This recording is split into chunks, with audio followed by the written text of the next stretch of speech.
Ryan Garcia, I gotta give him some credit for this shit talking. Take a listen to this clip.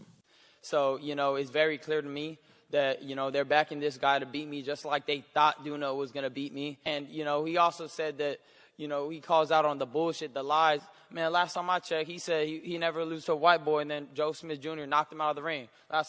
Welcome back to the channel, y'all. This is your boy JG. This is the Punch Report. In this video, quick breakdown. Ryan Garcia makes his return.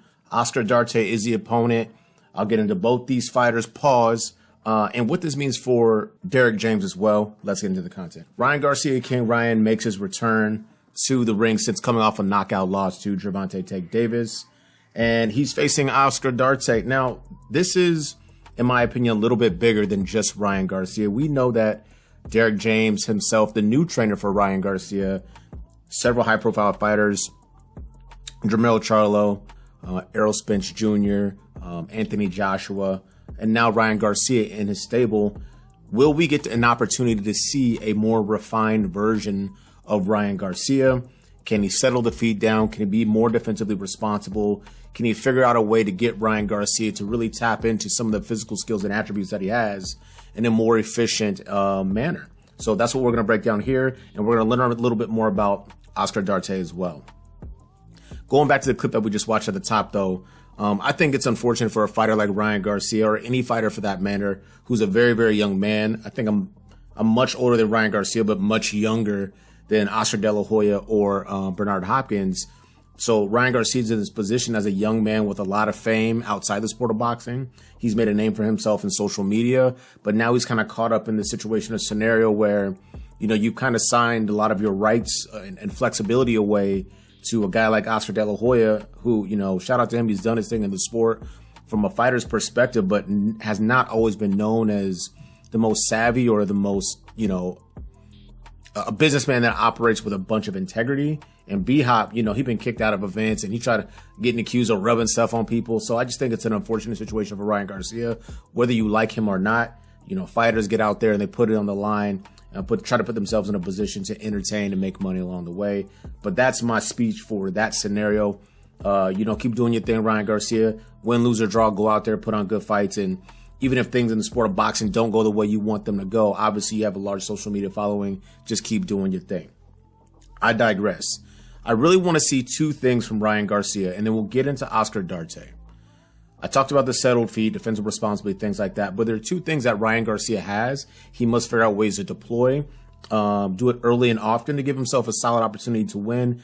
Obviously, I think this is a fight he can win, but how you win when you're a star in his position matters. Going out there looking lackluster. Obviously, we had the Shakur Stevenson fight, but I think it's even more significant for Ryan Garcia because I rate Shakur from a boxing perspective much higher than Ryan Garcia, but from an entertainment perspective, Ryan Garcia takes the cake. He has 8-9 million followers on social media, underwear brands, modeling, all these things. So there are a lot of eyes, even casual eyes on the sport when it comes to Ryan Garcia. So how you win matters. That's a position he's put himself in. Sometimes it's great. Sometimes it puts a lot of pressure on young fighters. Two things I want to see for Ryan Garcia: hand exchange and hand flow. So the ability to throw two, maybe actually three or more punches in succession responsibly, and then get off 2 or 3 of those punches, really. And then that nasty left hook to the body. I want to go to this clip right here. Now, this is not the best opponent, but Javier Fortuna is a guy that Ryan Garcia demonstrated 2 of those things, or both of those things, excuse me, within this bout. Take a look at the clip here. This is one of, I think, 3 or 4 knockdowns that Ryan Garcia scored on Javier Fortuna. Sneaky left to the body, drops him. And then let's look at the clip here with Luke Campbell. This is how he got this fight done, that being Ryan Garcia. Sails high, goes low, gets the left hook to the body, drops Luke Campbell. He's unable to continue.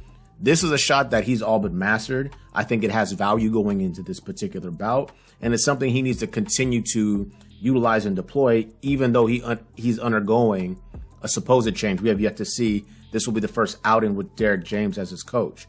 Now, the second thing I want to show you guys is when he's operating very cleanly with confidence, he understands everything that's happening in front of him. his hands flow very nicely. And I'm not talking about throwing punches super duper fast, like for the gram or some shit like that. I'm talking about the ability to put combination punches together. Once again, let's take a look here at the end of the Javier Fortuna fight. Now, he attempted this combination several times, and he finally gets it in this instance here. I'll show it in real-time speed, then I'll slow it down. You'll see 1, 2, 3 punch combination. Those are the actual punches that he deploys. A jab, straight right hand, then a nasty left hook. Puts Javier Fortuna down. And the reason why this is significant is that's basic boxing premises. 1, 2, 3, that's pad work. You can utilize that on the heavy bag. Nothing fancy, nothing crazy, just having confidence, letting those hands go, giving yourself the best opportunity to have success. Those are mainly the two things, but without, because this could be a 40-minute video and nobody's checking for that. Those are the two main things I want to see him be able to do that I know he can already do. But now with Derrick James, guiding him, coaching him, developing him, can he refine those skills, get to the combination punching, especially much quicker, and then identify opportunities and get his power shots off? One thing that concerns me, though, before I go over to Oscar Duarte and his skill set and ability for Ryan Garcia is the defensive responsibility. And I keep talking about this with various fighters, but some fighters make regular mistakes. Ryan Garcia makes critical errors. And the one thing that I'm going to highlight here, which is super easy and super obvious to see, and I'm going to highlight why, against Oscar Duarte later in the video, this will spell disaster. We have not seen him in a fight with Derrick James as a coach. There were some clips out there. He's doing different things. He's developing. That's sensational. This is where I get concerned. When you start seeing moving back in a straight line, he extends that hand out in front of him, and his chin's way up in the air. He did it against Fortuna. He did it against Tank Davis. He's just moving back in a straight line. Let's take a look at the clips here. This can't be your defensive response, especially if you run out of real estate against a guy who can punch like Darte. He is a notable puncher. And for Ryan Garcia, you got to get on the J hook. You got to circle out, reestablish much sooner, and really pop that jab. Get it in his face. I'm going to explain why. Pause. That jab, that shot's going to be important. Now, enough about Ryan Garcia, Oscar Duarte. Admittedly, before the announcement of this fight, I had not seen a lot of Oscar Duarte. I know that he's had some appearances on DAZN, so I wanted to do my homework before I did this video. And solid fighter, as Floyd Mayweather would say, nothing special, straight up and down, no bells and no whistles. That's no disrespect. That's a reality situation. High guard fighter, doesn't really utilize a lot of lead hand work. Will sit down in a guard, wait for you to make a mistake, and throw heavy shots.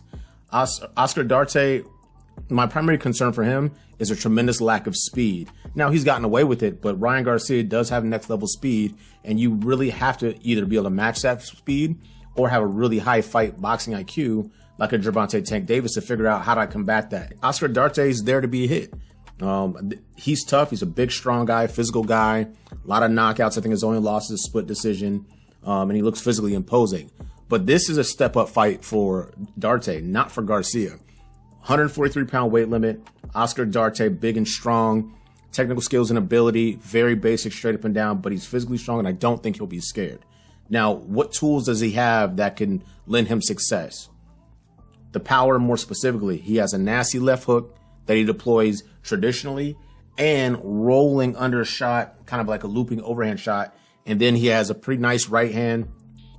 And then he has a nice overhand right. So straight right hand off the shoulder and then an overhand right. Now, I mentioned before the inability for Ryan Garcia to get out of the way or appropriately use a frame. He sticks his hand out there.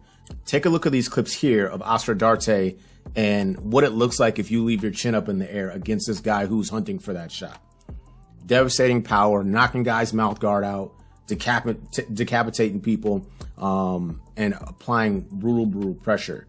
I believe that if Ryan Garcia is not very careful, one of these shots could be one of the shots that he might have to get up from, or, he might be up out of there.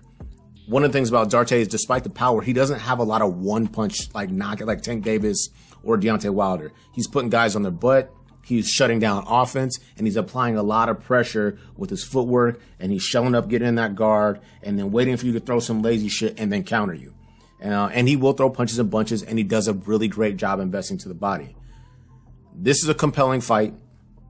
I favor Ryan Garcia because of experience, his physical attributes, and the fact that Darte just is not a fast dude. He's very deliberate. He's going to commit to his shots and his punches. He's going to figure out a way to try to put damage on you.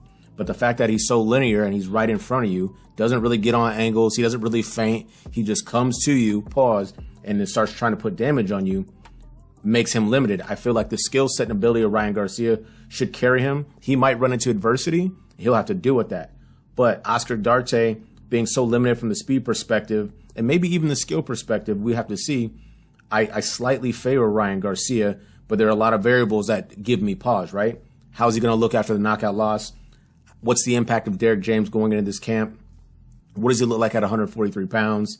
And is his mental in the right place? Because I celebrated the shit talking earlier in this video for Ryan Garcia. But what I would say is you're at, I think that was a final press conference where you made the comments about Oscar De La Hoya, Golden Boy, and Bernard Hopkins when you have a dangerous puncher in front of you who wants to take everything that you have. So that kind of gives me a bit of concern. You know, you got to stay focused on the task at hand, even though we as fans enjoy that. Let me know what you guys think. Ryan Garcia, his speed, his length, how will he look under Derrick James? Oscar Duarte, relatively unknown, big-time puncher, lots of knockouts, committed to landing big, heavy shots, power in both hands, no lead hand work, so he doesn't set up really well.